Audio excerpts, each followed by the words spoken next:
એક યુવાન થાકી ગયો હતો ખૂબ. જિંદગીના બધા માર્ગો સામે બંધ થઈ ગયા હતા એના. પણ ખરાબ એ હતું કે એને ખબર નહોતી કે કયો માર્ગ ખોલવો જોઈએ.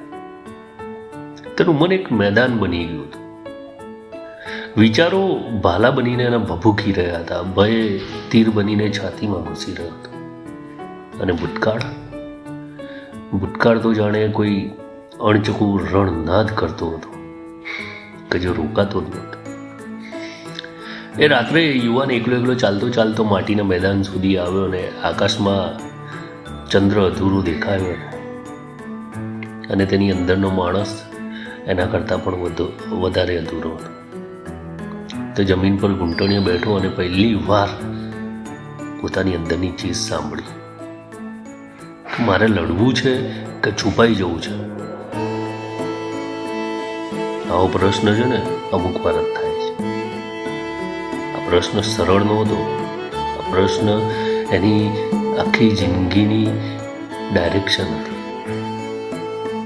અને ત્યાં કોણ જાણે કેવી રીતે એક પવનનો હળવો વંટોળ આવ્યો ને એ પવન કંઈ ખાસ નહોતો, પણ તે સાથે એવી શાંતિ આવી જે બેટલફિલ્ડમાં આવી શકે એવું લાગતું જ નહોતું. યુવાને આંખ ઊંચી કરી. કોઈ નહોતું, કોઈ ભગવાન નહીં, કોઈ અવાજ નહીં, કોઈ પ્રકાશ નહીં, કશું જ નહીં. પણ તે પવનમાં અચાનક જ સ્પષ્ટતા છુપી હતી જે કહી રહી હતી કે તારા યુદ્ધનો શત્રુ બહાર નથી, જે તને અટકાવે છે તે તારી અંદર જ બેઠો છે. યુવાને આસપાસ જોયું. બધું જ એમને એમ હતું. મેદાન એમને એમ, ચંદ્ર ત્યાં જ હતો, રાત પણ ત્યાં જ હતી.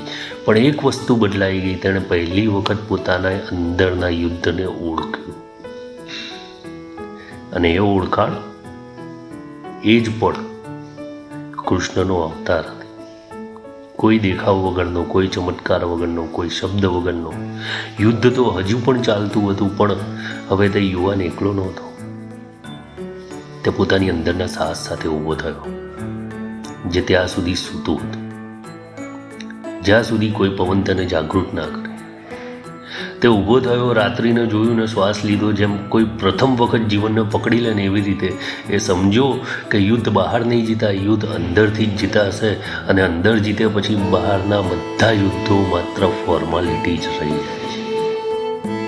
એ રાત્રે એને ભગવાન ના દેખાયા, પણ એ યુવાનના હૃદયમાં એક અજાણ્યો નિર્ભય પ્રકાશ મૂક્યો, ભય વગરનો.